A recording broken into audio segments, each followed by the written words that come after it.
misunderstanding because I'm actually awake already from 6:30, so I checked my schedule and I made a mistake. So I thought it was 9:30, not 7:30.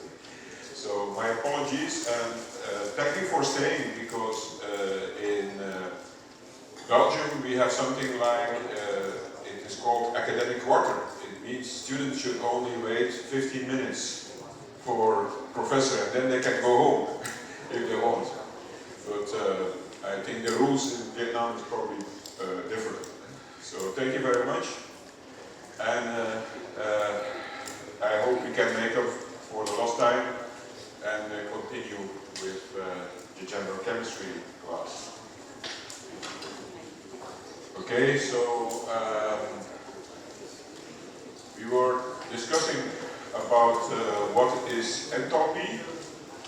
So it's one form of energy that has to do mainly with heat. So, and it is a so-called states function. And I think this is something new, so I need to explain it. So it means that a certain system has, at one moment in time, a number of enthalpy, and the way how this state has been reached actually is not important. So, in other words, the system has no memory. It doesn't know how it came to that particular state. So, let's for instance consider that we have some kind of scale of the energy, and we go from one particular state, and this level of energy, let's call the state A, and we go to a new state which is at a different energy level, different enthalpy level, let's call it B. So what we have here in between, that is the difference in enthalpy. For instance, state A might be before the reaction, state B might be after the reaction. So it is possible that we go via a state C. So we go from A to B, but maybe we go via C. So it means the state B is reached, but in a different way. We go via C. In that case, the delta H between A and B is still the same. So it doesn't matter if we go directly or we go in that way. And so what you can also see from this diagram, going from A to B is delta H, going from B to A is minus delta H. So, and that's, I think, what we mean by the states. So this is a level on a diagram, and it stays the same, no matter how we reach it. And this has some consequences, like we can do some calculations, some exercises. For instance, suppose we do not know, if we do not know what is delta H, what is the value of it, but we know what is the difference between A and C, and we know what is the difference between C and B. In that case, we can by subtracting, or in fact in this case adding up the two values, we get delta H. So delta H in this case, which is not known, is delta H AC plus delta H CB. If we know these values, we can now calculate the new value delta H. By the way, delta HCB will be a negative value because we go down in energy.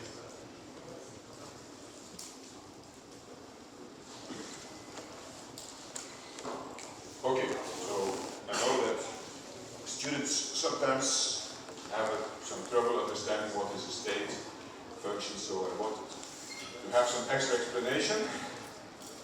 So here we have a similar diagram, but it's not in an energy scale. This diagram is a so-called Hess diagram, which shows some alternative pathways of getting to from one state A to a state B. In this case, we go via two intermediate steps, via X and Y. And you see you have now three different enthalpy changes. And from A to B, this is the reaction, delta H. You just add up the three steps and get to the reaction enthalpy. The difference between this diagram and this one, here we have the energy level. In that case, we didn't show where is A and B and X and Y on the energy level. So in many cases, we get some kind of data from tables. I will talk about those tables later on. And then we can combine these data and get the new values. And such a cycle in this Hess diagram is also called a Born-Haber cycle in the case where we determine the lattice energy. I'm not sure this may have been seen in other courses. But this is a similar scheme where we have an energy diagram and then we combine the different enthalpy changes. Now, let's give a real-time example with some reactions between carbon and oxygen that we are combining. So, the reaction that we are interested in is the one in blue, and that's the one where we have carbon, and we combine it with oxygen and we get carbon monoxides. As you can see, you need two carbons for one dioxygen to do that. The reaction enthalpy is 221 minus. This reaction is, in other words, exothermic. Now, you can actually find this value of the third reaction in blue by combining the two reactions above it, the one in red and the one in black. So, what we are doing is actually subtracting the second reaction from the first reaction.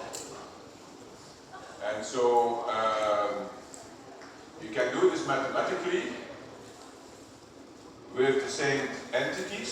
So for instance, oxygen can be subtracted from oxygen.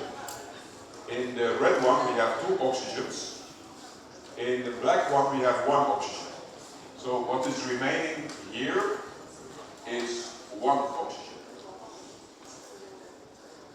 In the red we have two carbons, but we don't have carbon in the second one, so the carbon stays.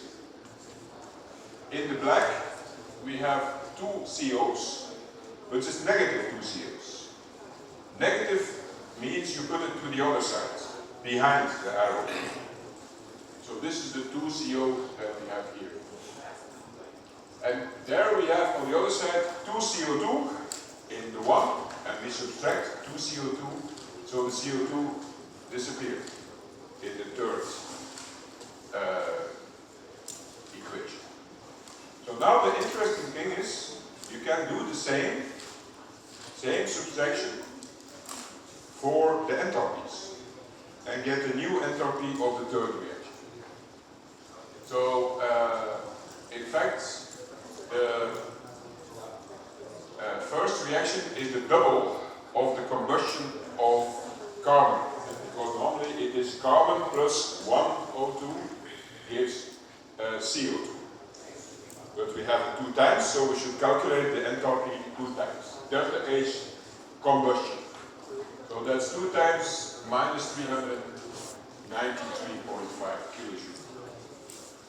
Now in the second equation, this is actually the combustion of CO. In fact, also 2 times. And CO releases less energy when it is combusted than carbon. So it's only 283. 2 times. So if you combine those, and this is minus, minus means plus. So we still arrive at a minus 221, but it's less than any of the other reactions. So that means we can, the mathematical equation that we have for reactions, we can apply, because the enthalpy is a state function, we can apply it to the enthalpy in the same way. So of course we need the data before, so we need the standard combustion of carbon and CO to calculate the formation energy of enthalpy of CO from carbon and oxygen. I will give more examples later on. So this is like a diagram that I drew on the blackboard, but now applied to these molecules. So what we are actually interested in is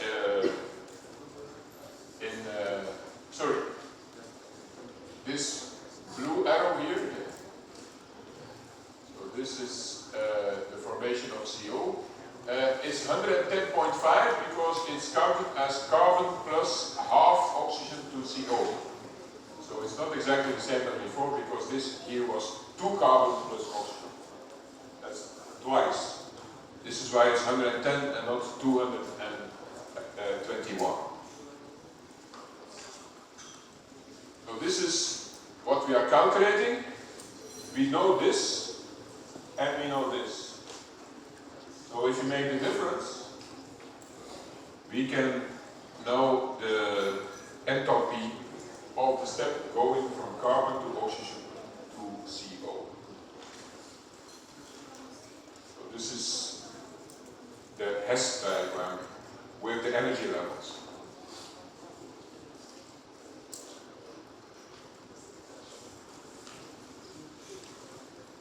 Any substance, any molecule is formed from the elements, and there is an associated enthalpy change. And this is the enthalpy of formation. Delta HF. It's a standard, so we see this small 0. This is calculated per mole of substance. So, and is found back in tables, and in the tables that will be provided to you, I think there will be pages and pages of data where we have this enthalpy of formation for a lot of different compounds. Enough that we need it for our exercises. So these data are always given in the reference state, and that means if the compound is at room temperature solid, it is as a solid. If it's a liquid, it's as a liquid, and so on. But also normally the tables contain these kind of data. Now, why are these formation energies important? Any reaction that you can draw that contains these molecules of which you have the data, of these reactions you can calculate the reaction enthalpy by combining the formation enthalpies, the standard formation enthalpies. How do you do it? It is in the same way. It's a kind of Hess approach, a Hess diagram. You actually take the products and you are adding up the enthalpies of formations of these products.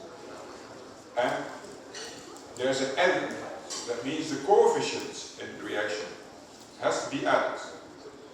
If the coefficient is 2, you have to add 2. If it's 3, you have to add 3, and so on.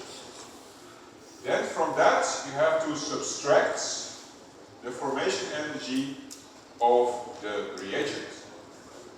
And the idea behind it is that first the reagents are broken down to the elements, and then these elements are used again to make the products. So this is again a kind of Hess cycle, where the first step is breaking down and the other one is building up. And we know all of the data because they're in the tables, so we can combine that. Also here we will give some examples.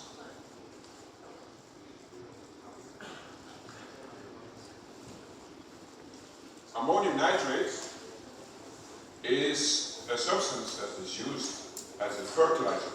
It contains a lot of nitrogen, so it's important in agriculture. But at the same time, it's an extremely dangerous substance because it can explode and it can release a lot of energy. And so here we have a very big explosion in the fertilizer company. Maybe you remember about 3 years ago, there was a big explosion in a town in Lebanon.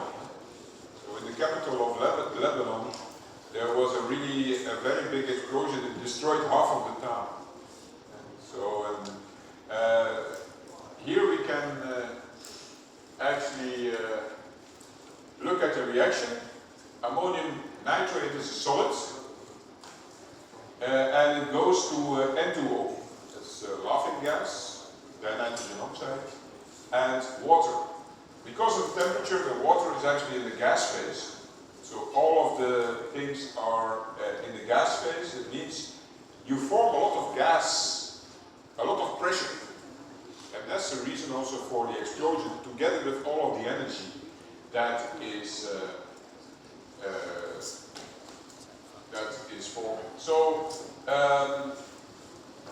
in this case, the reaction enthalpy can be calculated by looking at the products. So N2O is 1 mole, so it's the formation enthalpy of N2O in the gas phase. The formation enthalpy of water has to be calculated 2 times.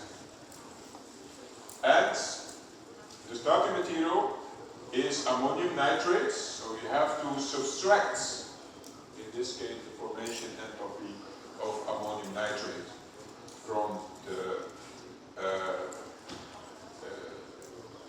rest. If you would calculate that, you will see you get quite a big number, and I don't know if I have the tables with me. We could do it. I will check.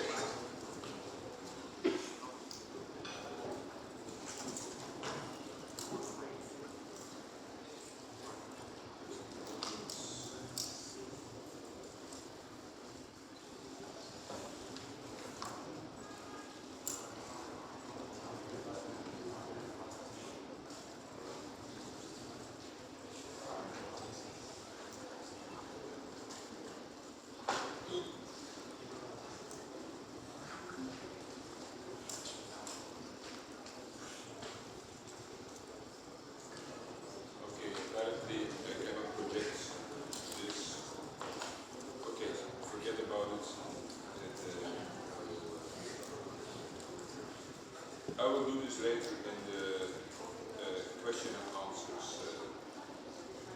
part.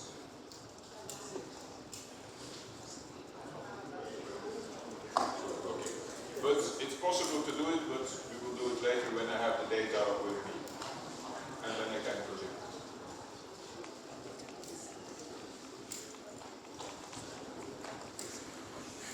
Okay. It's the wrong.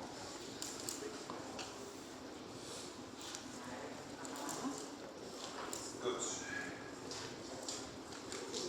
But that's the, let's say, the way to do it here.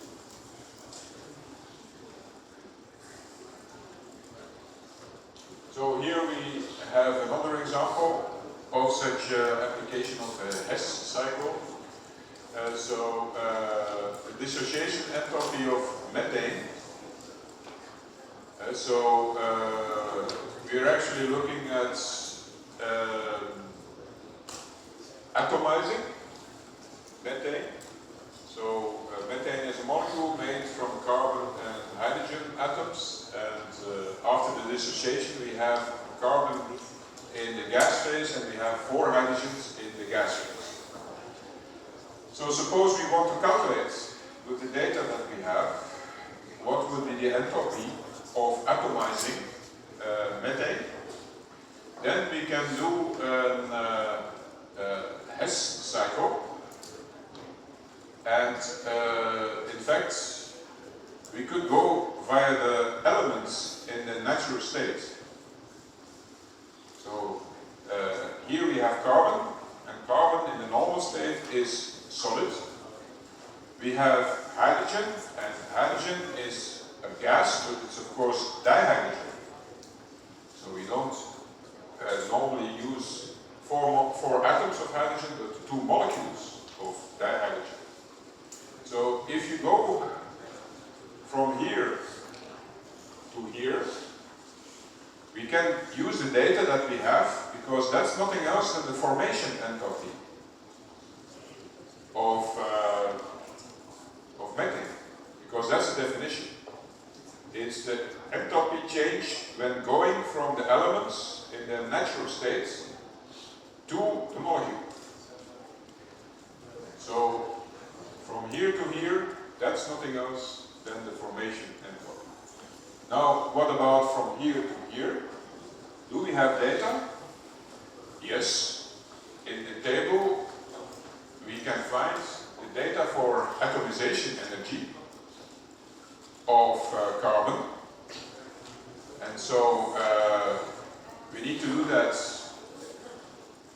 one time, because one of the carbons has to go from the solid to the gaseous phase, from here to here. Then also we have to split 2 molecules of dihydrogen to prepare 4 atoms of hydrogen. So for that we need the dissociation of the hydrogen-hydrogen bond, and also there we have data, because we know how strong is the hydrogen-hydrogen bond. So that means we have a cycle, and we know everything except this. This we don't know, but we can calculate it. Because if we go instead from here to here, we go via here, because entropy is a state function, that's the same. That means now we have to add these 2 entropies. But one thing is very important. We start here and we end there. So it means we have to go in that direction. If we go from here to here, the entropy change that you need is minus delta HF, because we go in the opposite direction. Here we go in this direction, so the sign of delta H atomization and delta H dissociation will be positive. It's the same direction. So that means when we add our entropies, atomization, one time, we need to atomize one carbon.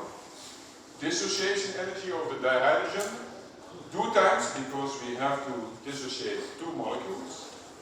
And then minus delta HF, because the arrow is in the opposite direction. So if you do that, we get our dissociation of the methane into atoms. So, and that means, even if we don't have data in our table, if we think cleverly of an alternative pathway, of which we have all the data, then we can do a calculation.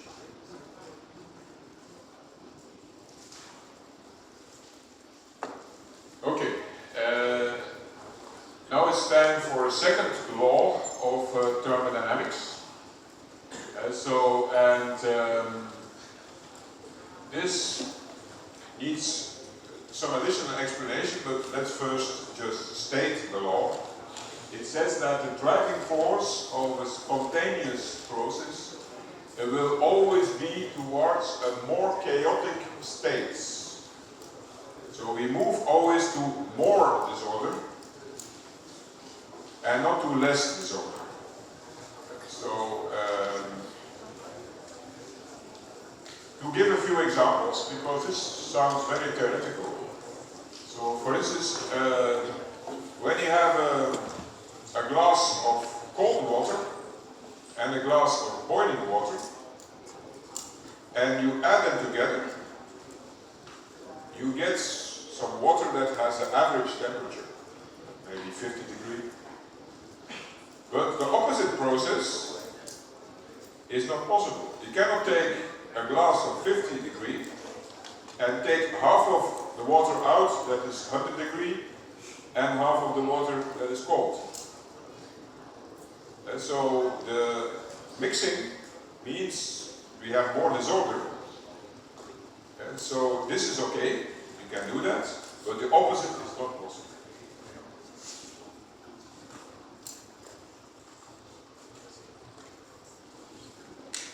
And this has to do with the second thermodynamic state function. And this state function is called entropy. And this is a parameter that determines the distribution of matter and energy. It has to do with the order of matter and energy. So it's a measure for the disorder indeed, and the unit is Joule per Kelvin. We'll explain in a moment why it's Joule per Kelvin and not Joule. So we can then reformulate this second law and say that in a closed system, in a spontaneous process, the entropy will increase, should increase. This is another example here. Suppose we have a gas and we have two chambers. This is a highly ordered state because all of the gas is in one of the chambers and there's only a few molecules that are in the other chamber. The disordered state would be that the gas distributes over the two. That's what is going to happen spontaneously after some time. We will get the gas all over the place.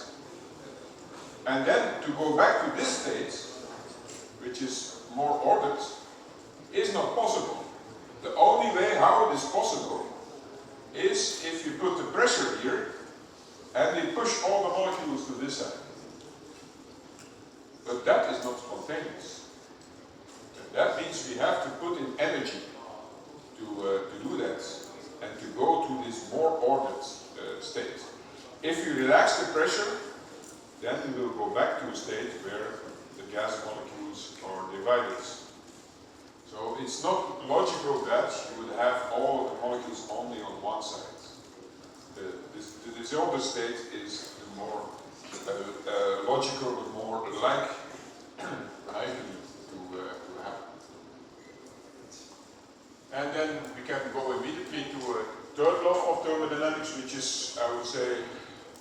less important, but it says that entropy of a perfect crystalline substance at 0 degree Kelvin equals 0. So, what does it mean? When we are at the absolute, let's say 0 in Kelvin, any molecule is just stopping. There is no more moving, there is no more vibration.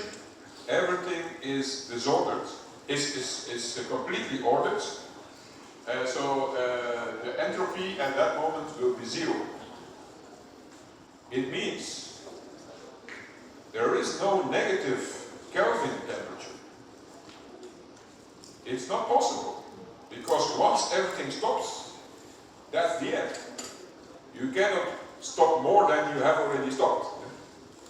So sometimes people do exercise and they calculate the temperature and they get a negative temperature in Kelvin. If you do that, you know you're wrong. It's not possible.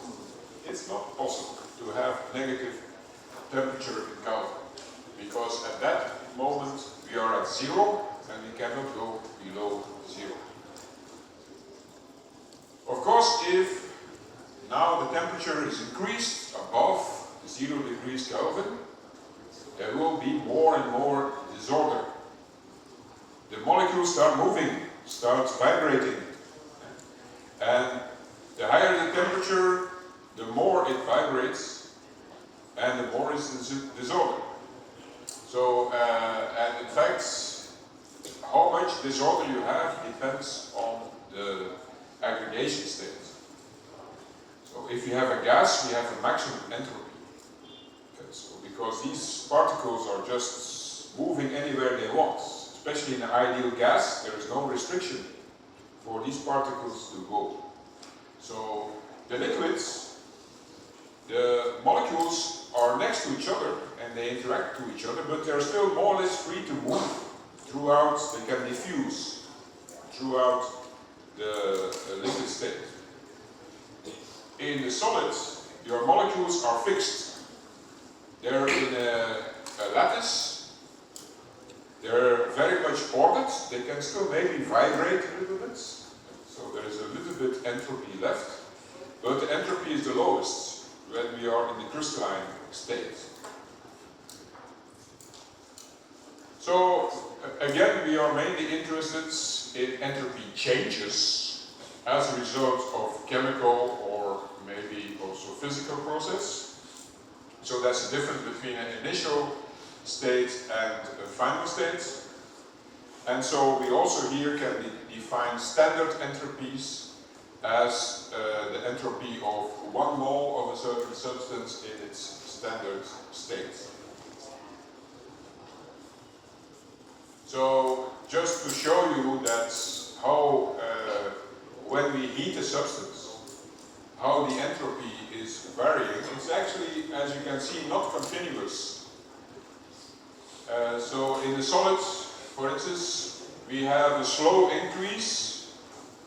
The molecules just vibrate within the crystal lattice up to a point where the vibration gets so bad that your molecules are no longer staying in the crystal, and your molecules are actually melting. The crystal lattice is broken. And now we go to the liquid, and the liquid state is a lot more disordered. So this is why we have this discontinuity over here. Then the liquids, you can also see that we are gradually increasing in entropy as we increase in the temperature.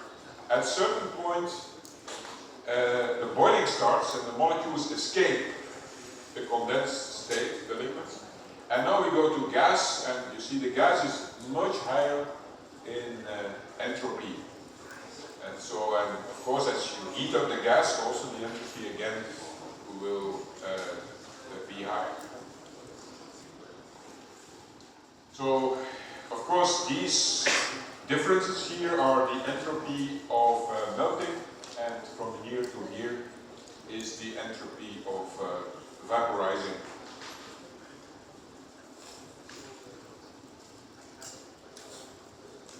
So we can apply the same principles as for enthalpy to entropy, meaning it's a state function.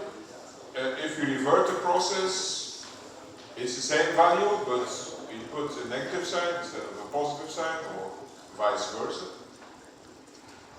We can determine reaction entropies by combining the formation entropies in the same way. It's again via this kind of Hess way of thinking. This indeed applies also to entropy. So a spontaneous process should have a delta S which is positive. That's in fact a reformulation of the second law of thermodynamics. So we are talking about an isolated system, so I think if we put that in a kind of mathematical way, so you could say delta S of isolated system is larger than 0, so it's positive. So that means the isolated system is actually the total of the system and the environment. So that means it's possible that one of the two actually has negative entropy. We'll have more order, but then you have to compensate in the other part. So it's like what I told you, you can, for instance, put all of your gas molecules on one side if the environment puts pressure. And that will mean you will get more entropy in the environment. And the total entropy will actually be positive.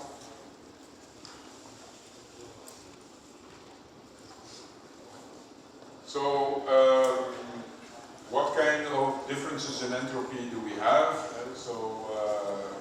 Changes of state of aggregation, as I have shown before for enthalpy. So we also have melting entropy and entropy of vaporization. So just to give an example, for water, this is 22 and 109 kilojoule per Kelvin.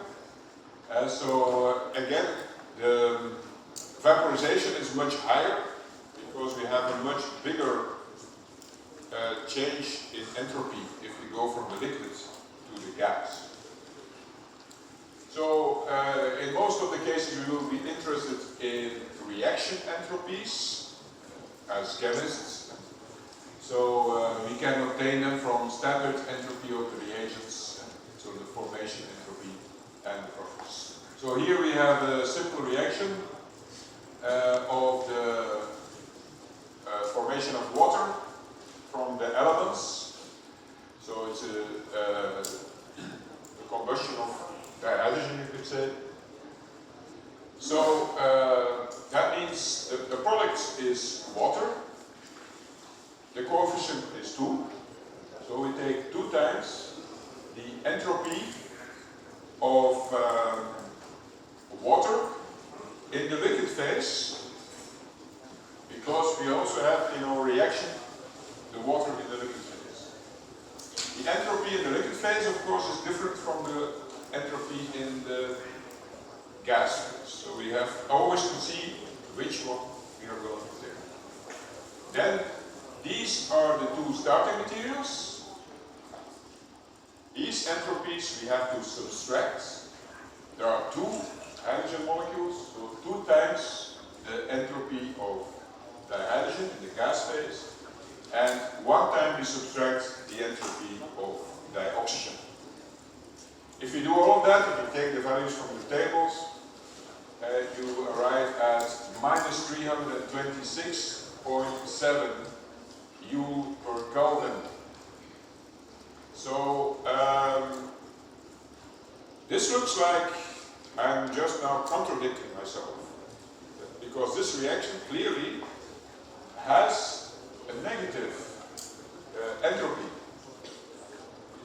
In fact, it should not surprise us, because we go from 2 mole of hydrogen, which is a gas, and another mole of oxygen, another gas, so 3 mole of gas, and we go to 2 moles of a liquid. So that means there's a lot more order in the water than there is in the elements from which it is constituted.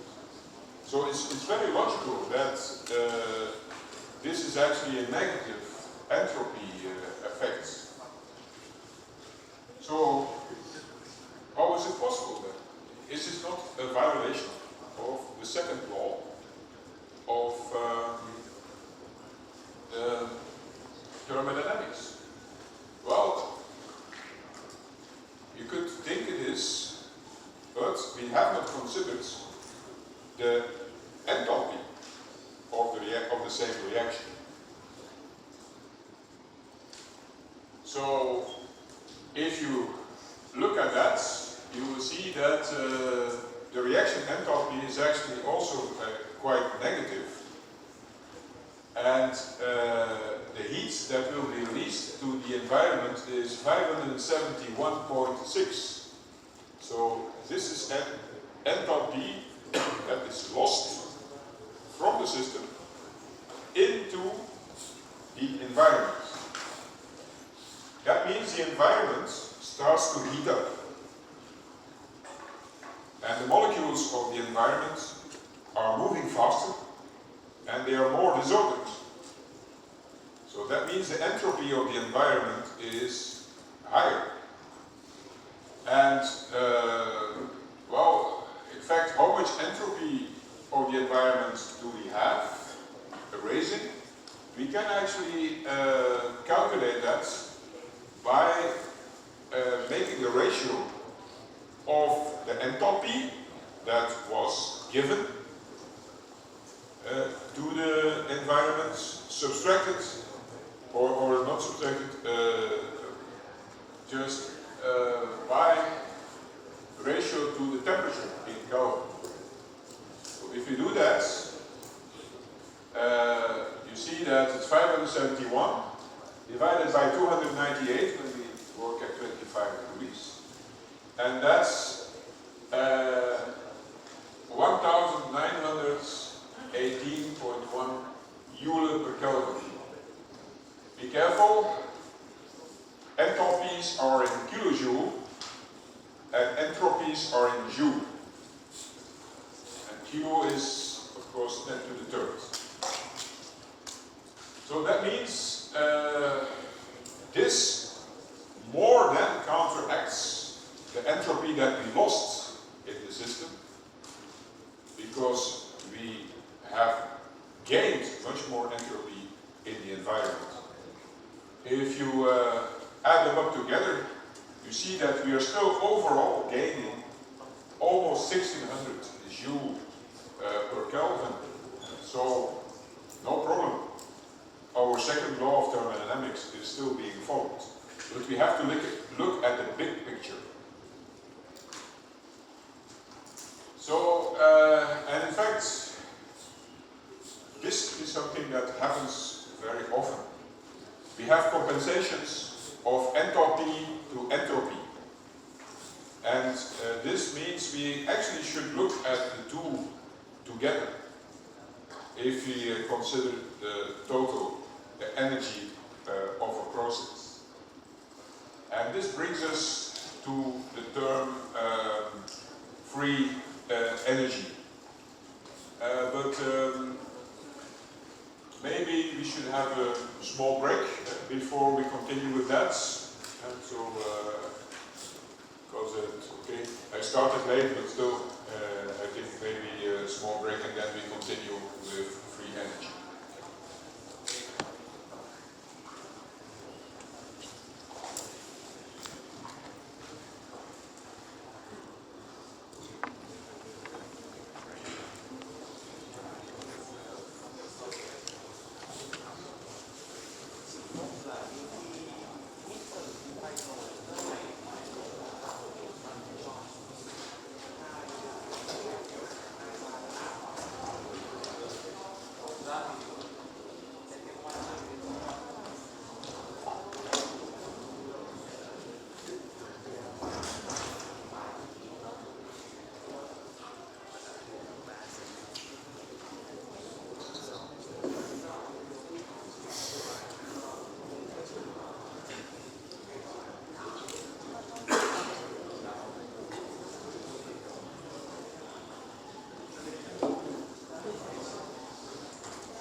Okay, maybe we can continue. I have been referring a few times already to a book of tables, and this book of tables will be sent to you today, but I just wanted to go through it together with you just to see what kind of things you can find there.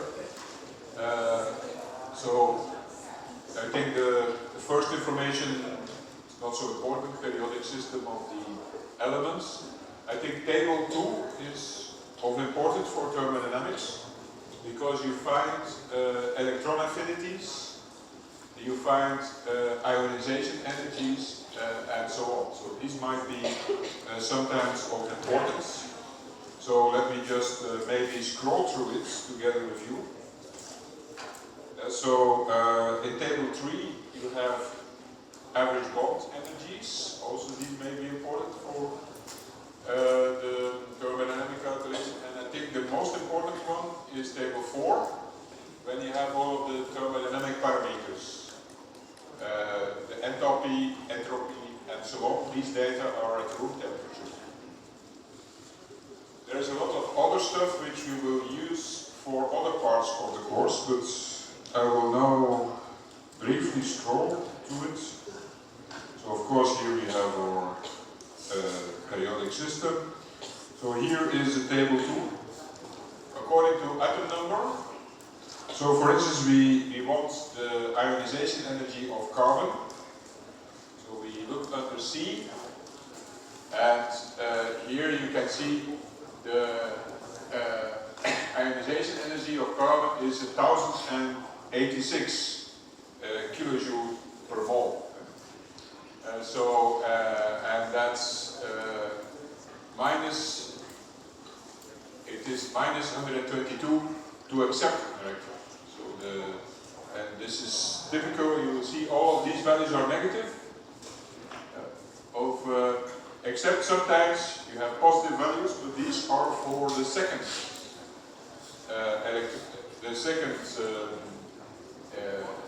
electron accepted. So these data you can check, and you might need it for some exercises.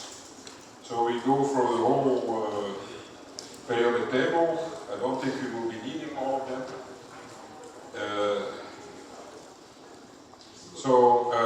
Here is table 3 with the average bond energies, which we will sometime use. They're in kilojoule per mole. And then table 4 is the most important, I think, for thermodynamics. They're alphabetic.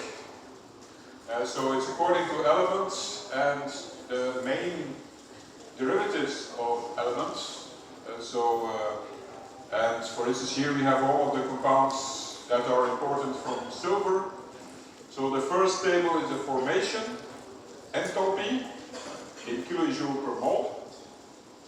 And you will see the element itself always has the formation energy or the formation enthalpy 0. Why is that? Well, it's logical.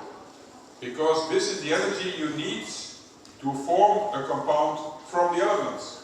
And we are already at the elements, so nothing is needed. So this is the reason why we have enthalpy 0 for elements in their normal state. What you also can see, for instance, we have here aluminium. Aluminium is in its normal state, as you know, it's a metal. So it's a solid. But aluminium gas also exists. But this is, of course, not so stable states, you have to break the metal bonds. So that means this is higher in energy. And the difference between this and this is nothing else than the atomization energy of aluminium. In the same way, we see the atomization energy of silver is the difference between 0 and 284. At the same time, you see the entropies. They're all positive numbers, as you would expect. So I can scroll through it.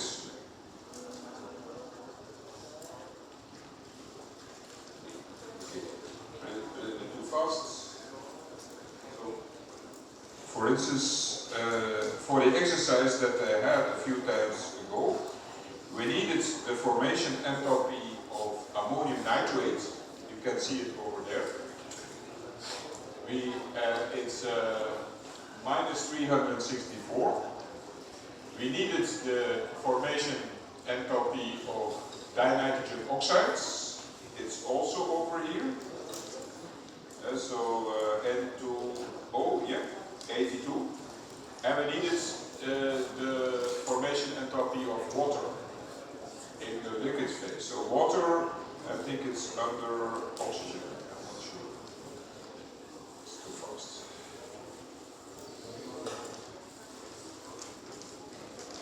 Oh. Yeah. But you have to be careful with water. Yeah. Water is present in 3 different aggregation states: ice, liquid water, and water vapor. In the reaction with ammonium nitrate, it was water vapor. So that means we have to take this value, minus 241, for the water in this reaction.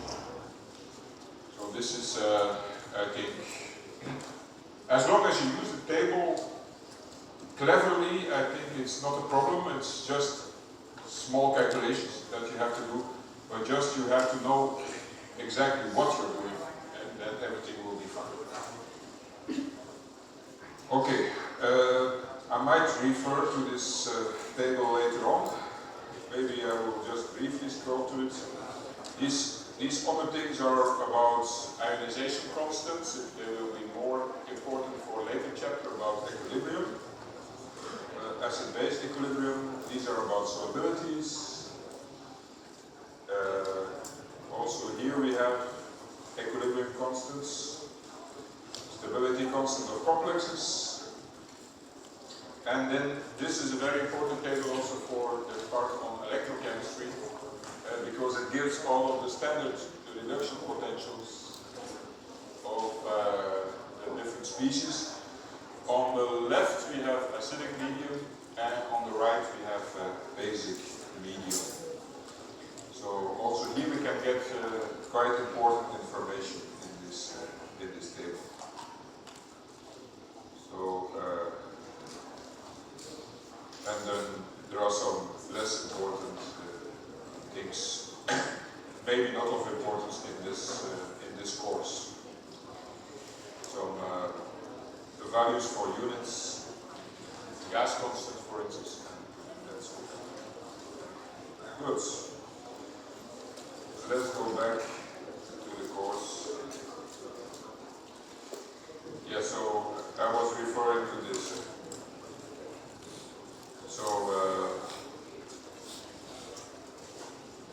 you now can look up these formation. And so this, as I remember, was 82. This was about 380, 2 times. And so this was 380. And this here in water, we had to take water gas, that was 281. So if you see that, you will in total see that it will come to a very negative reaction entropy, meaning you release a lot of energy.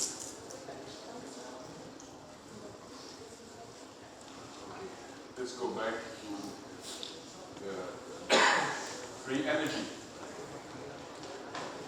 So before the break we saw that very often enthalpy is compensated by entropy, and because we have these two terms, they can be actually combined in a third state function, namely the free energy.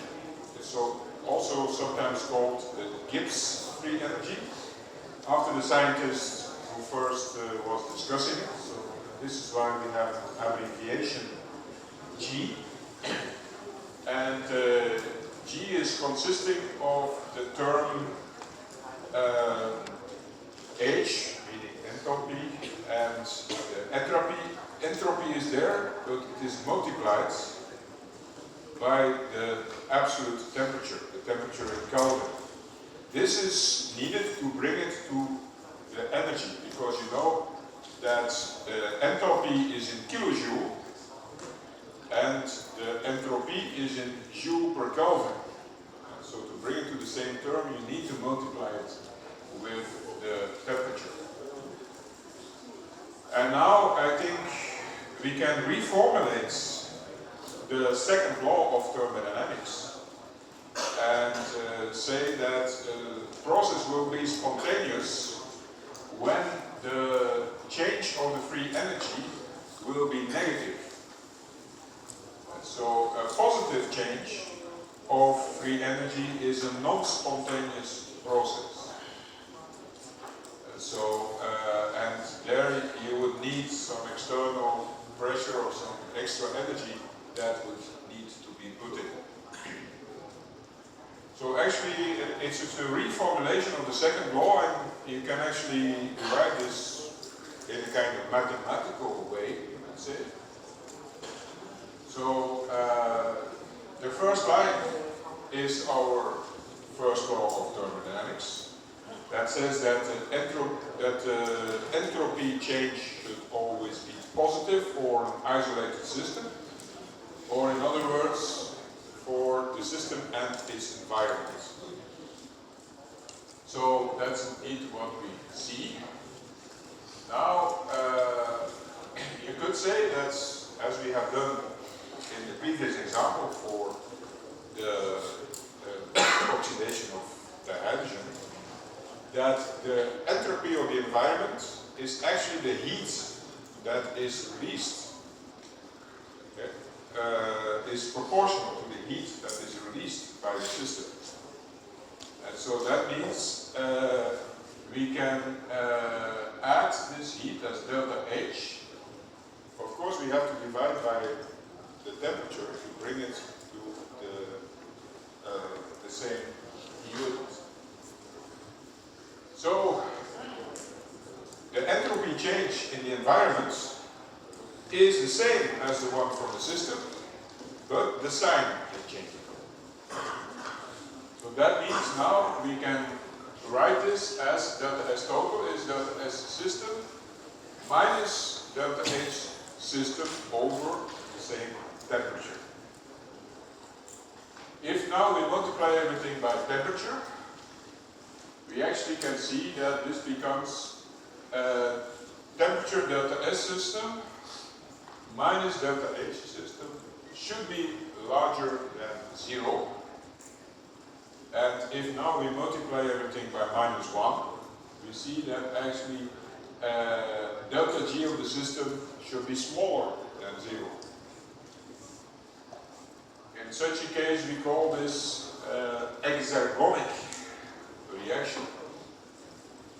And so we should make the difference between exergonic and exothermic. Exothermic has to do only with the enthalpy. If we say exergonic, it means the total of enthalpy and the entropy term, so the free energy. Also, endergonic reactions exist. Those have a positive free energy change, and these are non-spontaneous.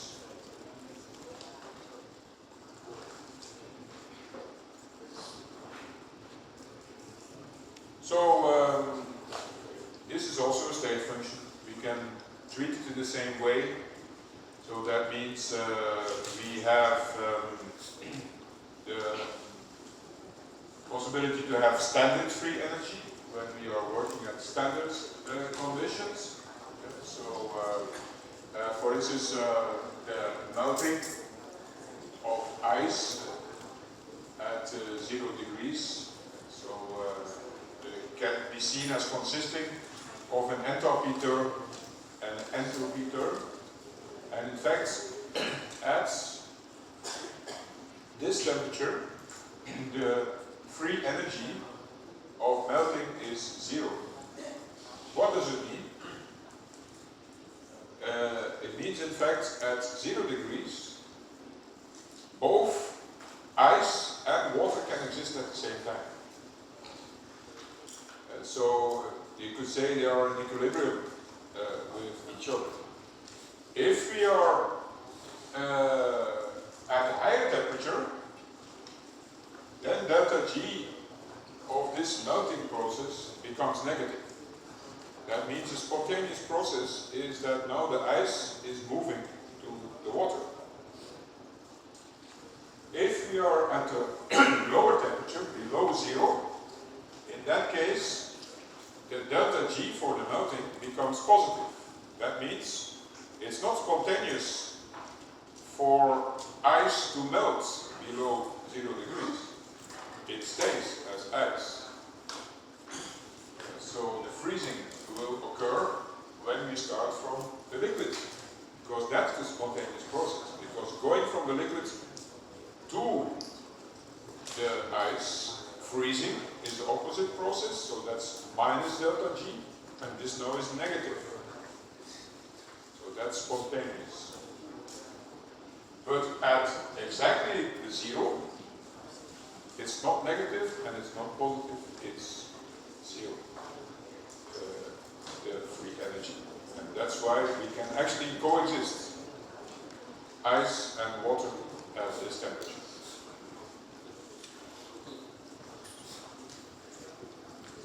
So, also in the table you will see the standard free energy. Well, since the temperature is actually not part of the standard conditions, you could ask yourself, okay, what does it actually mean? Well, the one in the table that you find is the one at 25 degrees. But of course, the free energy could change because you have a temperature term in the free energy. It's delta H minus T delta S. So at every temperature is going to be a different free energy. So the definition of standard free energy is that it's a reaction of where one mole is formed from the elements in their standard reference states. And indeed, the reaction free energy can be prepared in the same way. And so I think the normal way to do it is to calculate first the enthalpy using the data that you have in the table, because these are temperature independent. Also to then calculate the enthalpy, the entropy, the same data in the table. And then you could, use the temperature that is given. And in that way you calculate the free energy of the reaction. If the free energy of the reaction needs to be calculated at room temperature, then you could use the free energies that you have in your table, because those are indeed at room temperature. If it's at another temperature, you cannot use them, and you have to first calculate delta H, then delta S, and then apply the temperature that is given.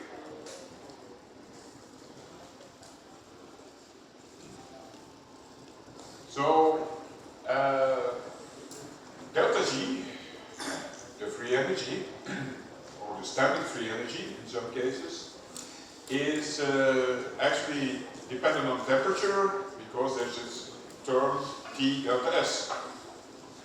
Now, this kind of change can occur depending on the values of the calculated values, you could say, of the enthalpy and the entropy. Now, suppose we start from delta H 0, so the standard enthalpy which is larger than 0. It means it's positive, it's an endothermic reaction. So does it mean that automatically this also will be an endergonic reaction? No, because there could be a compensation of the entropy. So, and this depends on whether the entropy is going to be also positive or negative. If it's actually the entropy is negative, so we lose this order, that means we have two factors that are unfavorable. Endothermic, and also it's going to be from the viewpoint of entropy negative, so unfavorable. That means the total of your free energy will always be positive. And in other words, endergonic. Why?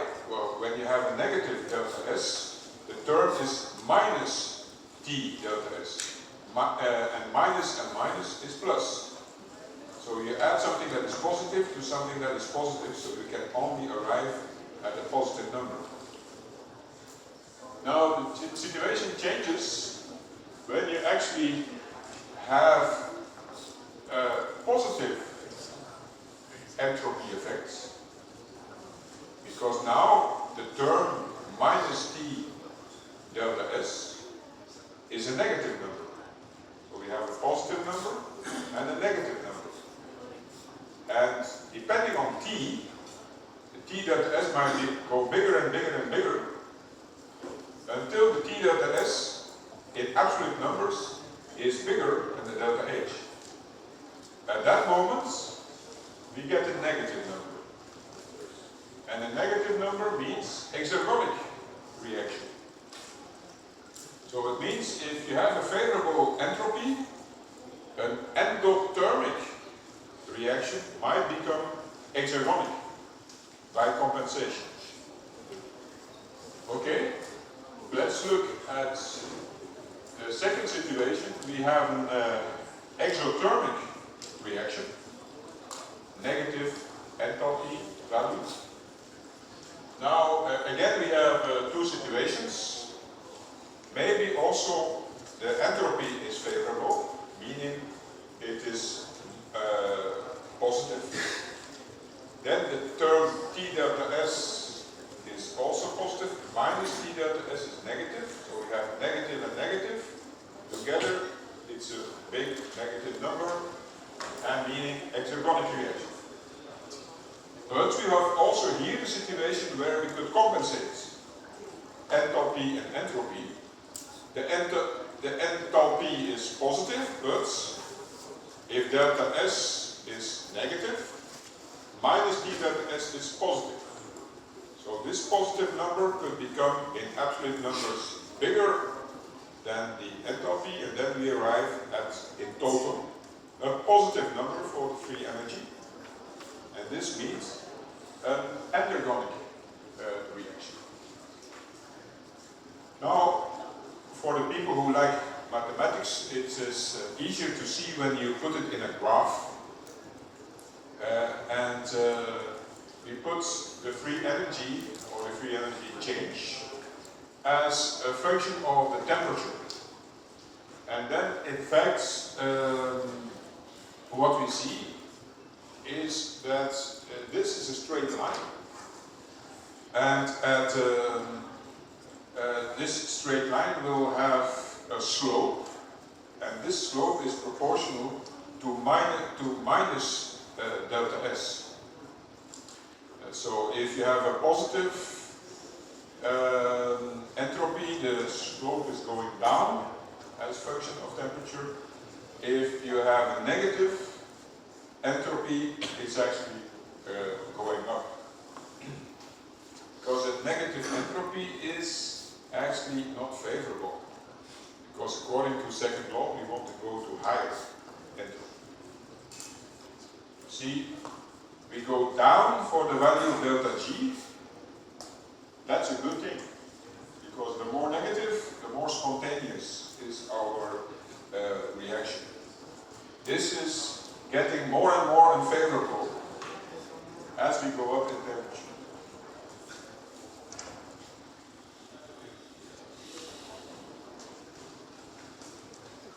Here we have the reaction, which we have already encountered before. It's the decomposition of calcium carbonates to calcium oxide and CO2. Now, calcium carbonates and calcium oxide are solids, and solids are not very disordered. The CO2 is a gas, and of course, gases are much more disordered. So now, and these are based on the values that we find in the tables. So here there's some calculation has been going on, and this then shows by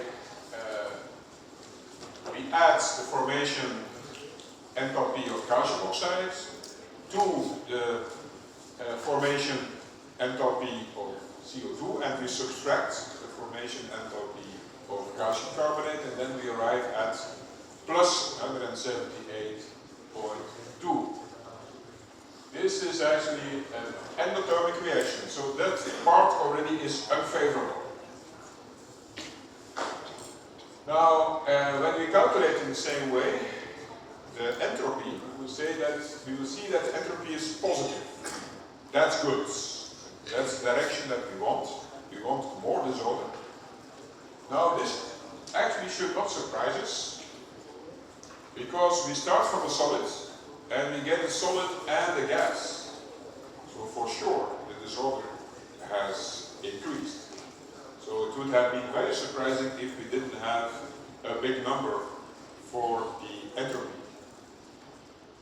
Now let's look at the free energy. What does it mean for the free energy? So, and we can see that at room temperature, 25 degrees, so we have 178.3, I think it should be 2 or 3, depends on how we round our figure. Minus 298, that's the temperature, and then this is multiplied by delta S, 160.5. Careful, we divide by 1,000. Why do we do that? Again, this is for the conversion kilojoule to joule, to bring everything to the same unit. So if you do that, we see that it is still a positive number. It's 130.5 energonic reaction. That means calcium carbonate is not going to spontaneously fall apart into calcium oxide and CO2 at this temperature. And that's actually something we know. This is, in fact, calcium carbonate is chalk. Chalk is a very stable compound. Nothing is happening with it at a normal temperature. Nevertheless, this is industrially a reaction that can work, but you have to heat. And you have to heat a lot. So if you put the reaction at 1,000 degrees Celsius, now the free energy is quite different. Of course, the enthalpy term is still the same, because it is not influenced by the temperature. But the term T delta S, of course, is quite different. So now we multiply 1273, that's the temperature in Kelvin, by the 160.5, again divided by 1000. And now we arrive at minus 26.0. And this is actually now becomes exergonic. So this is a process that can spontaneously occur. But you need to have the high temperature. Otherwise, it's not going to work. So that means if we influence the free energy by changing the temperature, we might actually make a reaction which could not occur to make it now spontaneous, or the other way around could also be possible.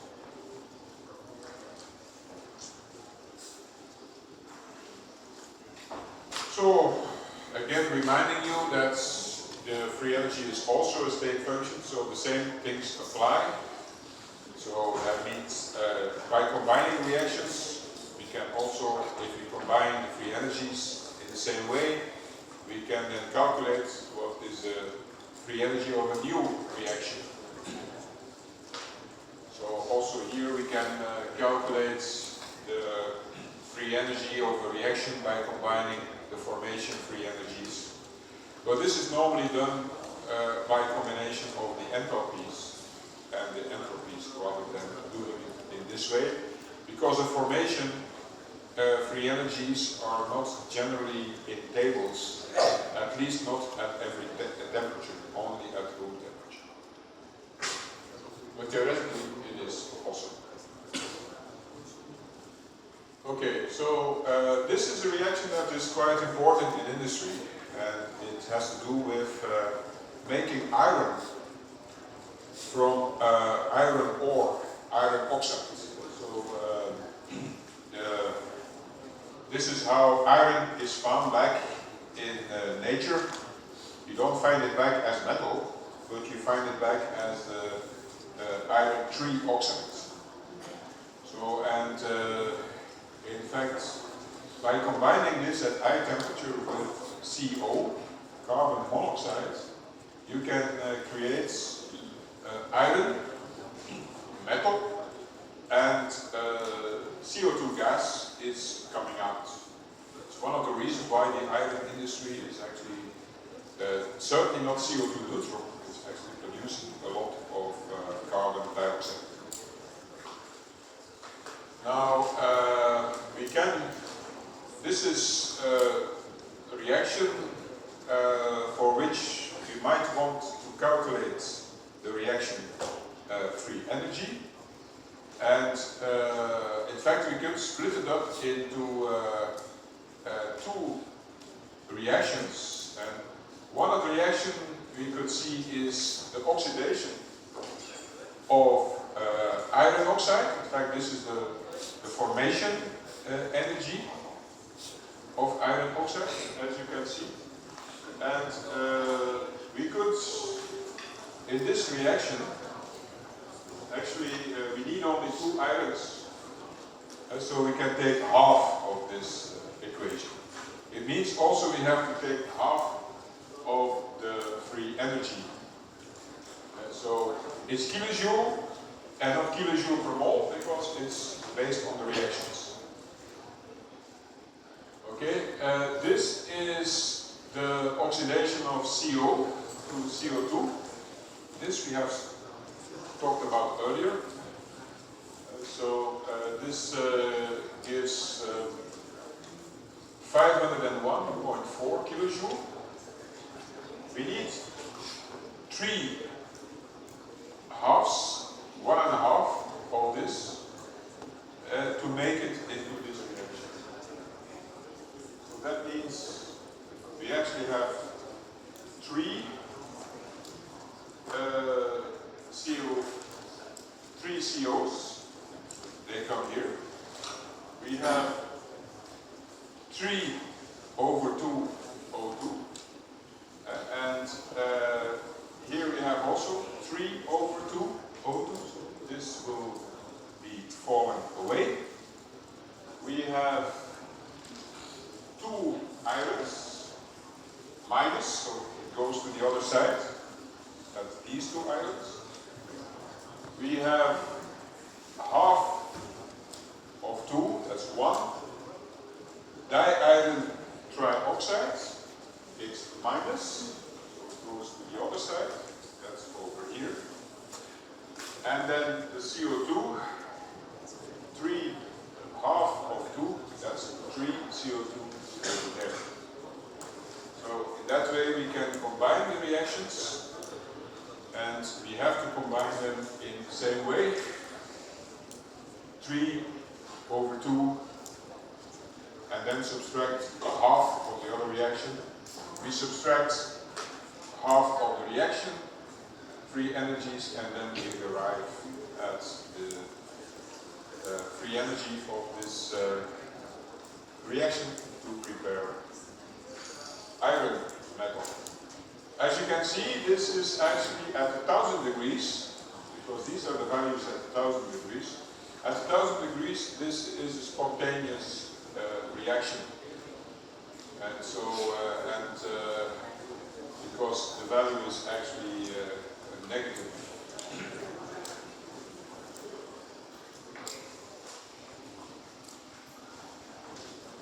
Just showing you how such a blast furnace looks like to make the iron. We actually first have an oxidation of carbon to carbon monoxide, and then the carbon monoxide reduces the iron oxides, and CO2 is going to be released. So it means overall we remove the oxygen from the iron oxide, and the oxygen goes to the carbon of carbon monoxide. As a result, steel actually always has a little bit of carbon in it, because the carbon is not completely converted to carbon monoxide. So it is steel is mixed with some carbon in it, which actually contributes to the strength of steel. Okay, so in the next, we will also look at these assignments. I think there won't be time today to do it, so we still have time till tomorrow to look at it. And so here we have, you need your book of tables for that, and it will be sent to you later to do that. And these are Hess diagrams. So dihydrogen and dichlorine are the elements in their natural state. These are the atoms of hydrogen and the atoms of chlorine. And these are the ionized hydrogens, so protons, and the ionized chlorides. So that means you're going to need data in your table for the ionization energy and the electron affinity. In this case, you're going to need the atomization energies. For that you need table 4. Here we need table 2. And then you will have here unknown data, which we can derive by closing our Hess sum. So by applying the known data, we can derive the unknown data. The answer will be given tomorrow, and we can then, I think, can look at it if you want later today. So these are some other examples in the same way. Sulfur and oxygen in the middle are actually the elemental states. Sulfur is a solid, oxygen is a gas, that oxygen. Then sulfur goes to the gaseous phase, that's atomization. Oxygen is converting to atoms, also atomization. And this then goes to SO3. It's also possible to go to SO2 in partial oxidation. So you can see, where do we have data? Atomization energies of sulfur and oxygen you can find.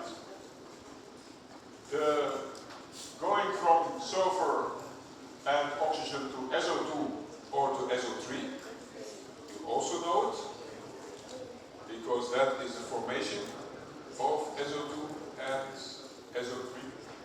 that should also be possible. So by the way, these are the enthalpies, only that we should, not any other parameters. And there's a third example. Again, these are the elemental states, these are the atoms. Here we are getting ethane, and then ethane is actually being burned up, and you get CO2 and water. So try to find what you can with the data you have in table 2 and table 4.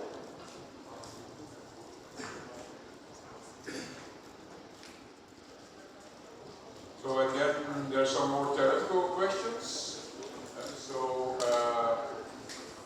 That's question number 2. Question number 3 is again an exercise. So dihydrogen and carbon give carbon monoxide and dihydrogen. This is another very important reaction in industry, so-called syngas, that is being formed.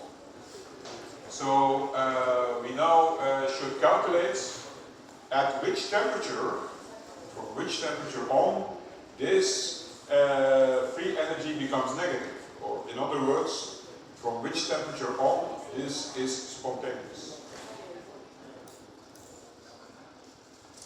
So again, you will have to do thermodynamic calculation, and you will need the data of table 4 to do that. And then similar exercise, carbon and dioxygen are reacting.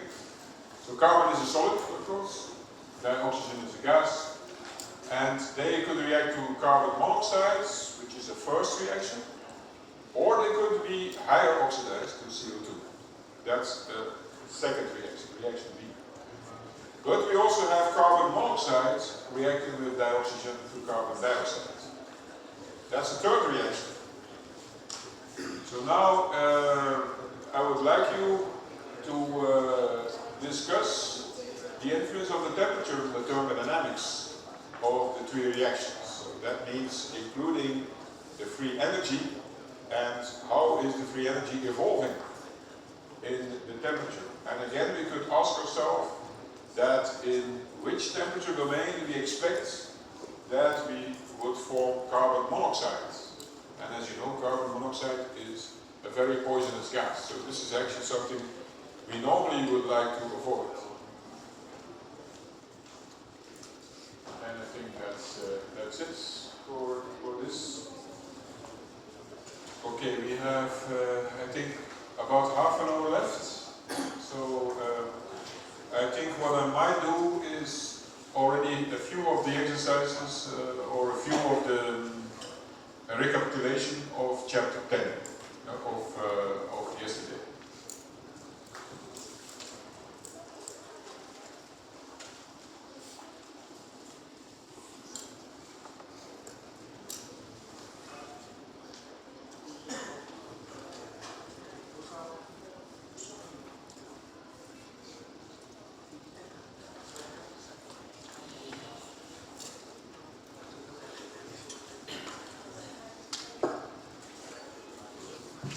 Okay, just bring a few of the points that we saw yesterday, just for you to remember. So, the ideal gas law, of course, PV-nRT. So, and we are going to use for these calculations the value 0.082. These values are actually also in the tables. So this is an exercise that I gave yesterday. I don't know if any of you have the time to look at it, but if not, no problem. We will do it together. So this was how it was formulated. So we have potassium metal. It reacts with water. In fact, this is a very vigorous reaction. It's quite dangerous because it generates a lot of flammable hydrogen. So this gas is collected, and the gas volume is actually increased by 36.5 milliliter. So we are at a temperature around room temperature, 20 degrees Celsius.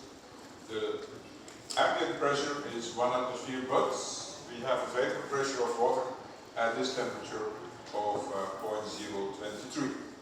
This already tells you that the gas will not only consist of dihydrogen but also contains some water. So in the first instance we should do a calculation and see how many gram of potassium has reacted. Then it goes on. We actually take the gas mixture of the previous experiment, so that's mainly dihydrogen, and we add excess air to it. Air contains oxygen, so the oxygen then of course reacts with the dihydrogen and forms water. So we bring it into reaction. Now, how much will the volume decrease in total when the temperature is again at 20 degrees? That means then the water that will form will actually be liquid at that temperature. Okay, so this is here the calculation of the first part for the dihydrogen. So we have actually 1 atmosphere, but the partial pressure of oxygen is 1 minus 0.023. 36.5 milliliter of the volume, so that's PV, divided by RT, 293 temperature, and so that's 1.48 millimole of hydrogen. The reaction equation, actually you can see you need 2 potassiums for 1 molecule of dihydrogen. And so it's a double amount of potassium that we have needed to prepare this 1.48 millimole, so that's 2.96 millimole of potassium.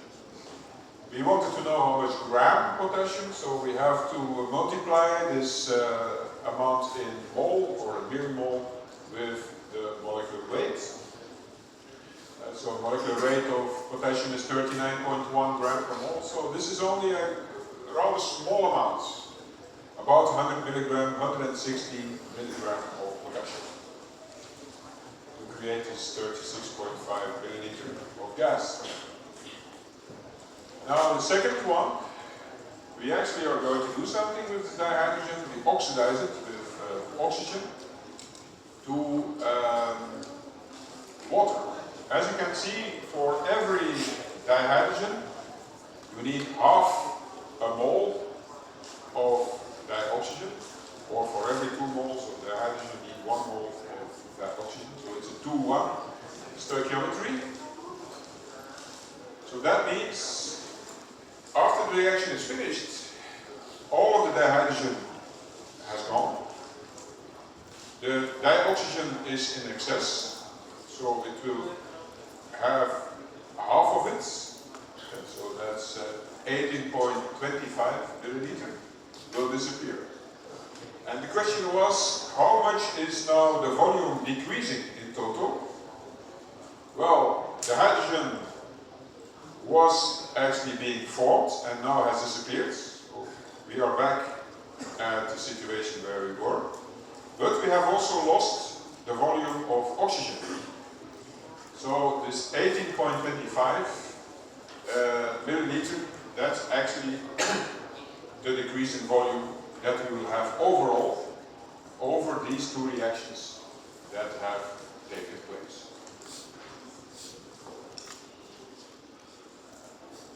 So this was a question that I also asked last time. It's a very simple calculation, I think. So how to make mercury from cinnabar. Cinnabar is a very nice mineral. It's a red color, as you can see. You see the picture there. In medieval time or even before, people use it for coloring agent. Even the cheeks of girls. But at the time, the people didn't know that mercury was so poisonous. So no people, of course, stopped to do that. So anyway,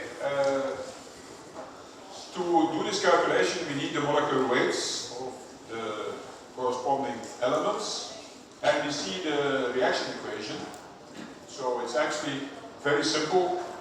One molecule of cinnabar of mercury sulfide gives one molecule of 1 mole of mercury. So that means 100 grams of cinnabar can be easily converted to the amount of mole by dividing by the molecular weights, 232.7. You can find all of the molecular weights of the atoms in the book of tables. And so we have actually 430 millimole of cinnabar in 100 grams. And that means we will have also 430 millimole of mercury being formed. So if you now are multiplying this by the molecular weight of mercury, which is about 200, we get 86.2 grams of elemental mercury. In other words, it's mostly mercury.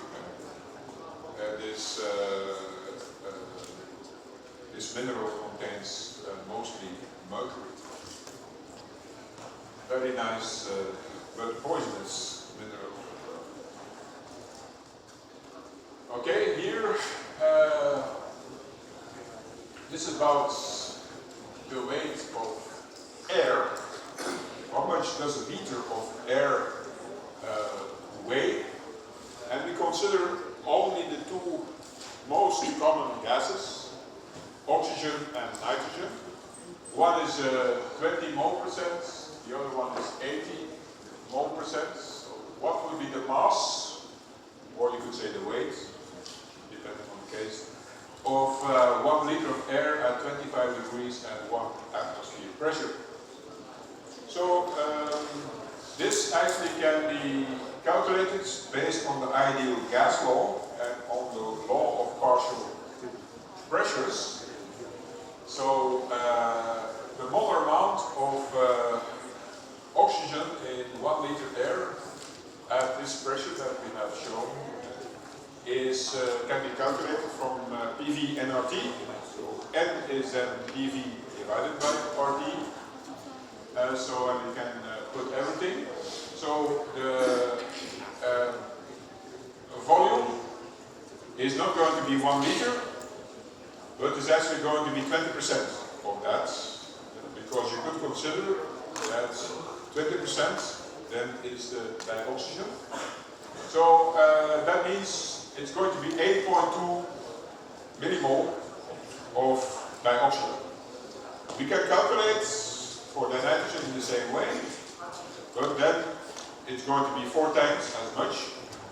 So that's 32.8 millimole of dinitrogen. And now we can, of course, we know the molecular weights of dioxygen and nitrogen.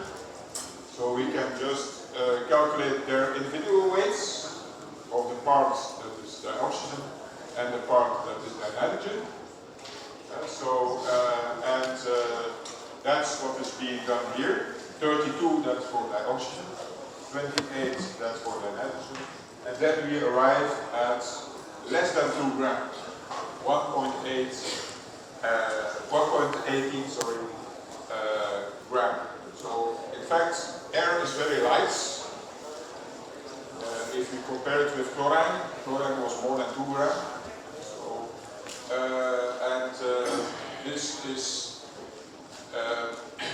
this means it's not so easy to put up, for instance, a balloon, to find a gas that is even lighter than this. But that's what actually is being done here. As some kind of festival where they put this paper hot air balloons. So what is happening, it's in fact an application of the PV nRT law, the gas law. It's the temperature is actually increasing because of the candle. And that means now the volume has to expand. And if the volume expands for the same weight, that means the density is decreasing. And so maybe hot air is not 1.18, but maybe 1.05 or something like that in density for 1 liter. And that means now your balloon will actually go up. And that's actually what you see going on here. Okay, and then one more about stoichiometry. This picture, I think you know what it is. Airbag. And if you have an accident with the car, normally the airbag could help you by not having very serious accidents. What is actually happening with this airbag is chemical process. And what is happening is that sodium azide, which is in the airbag, there's a signal that is given to some detonator of the sodium azide, and it is converted very fast, in a few milliseconds. It is converted to dinitrogen. And dinitrogen is a gas, so it blows up. And before you can actually have the impact, already the airbag has been blown up. That's what you see here. Now let's look a little bit at the chemistry of this process. So we start with solid sodium azide, which by the way is a very toxic compound. And so, but you cannot take it out of the airbag because it's safe, so that's not a problem. But so it will be activated by an electric spark. And this is the reaction that is actually involved. So 2 sodium azides go to 3 dinitrogens, and you also form some dinitrogen. And so suppose we have 100 grams of sodium azide. Yeah? So how much would that actually mean? How much liter would you get of well, I think, and we suppose that we are at room temperature, 20 degrees, and that's the atmospheric pressure is 1 atmosphere again. So again, PV and RT. So the volume, now we should calculate. So that's nRT divided by B. So I think we have everything. We have the temperature, we have the pressure. What we don't have is N. So we should calculate N. And as datum, we know that we have the 100 gram of sodium azide, and we also have the equation. What we see is that 2 moles of sodium azide give 3 moles of dinitrogen. So the molecular weight of sodium azide is 65 grams per mole. That means 100 grams of sodium azide is actually more than a mole. It's 1.5, 1.54 mole. So that means we multiply by 3 and divide by 2, multiply by 1.5, and then we get 2.31 mole of dinitrogen over that. So if you put that in our equation, volume is nRT over P, we actually arrive at 55.5 liter, which is much more than we need, I think, over there. I don't think this is that much. So in practice, I think we need less than 100 grams of sodium azide in an airbag to get this effect.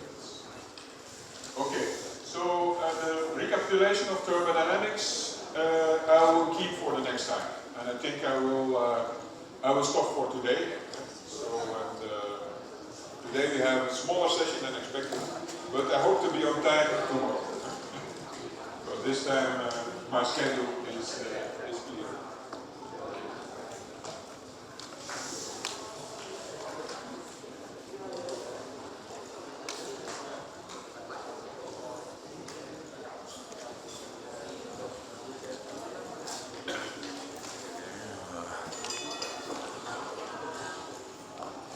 là phải chịu lấy nguyên buổi ngủ khi học hóa.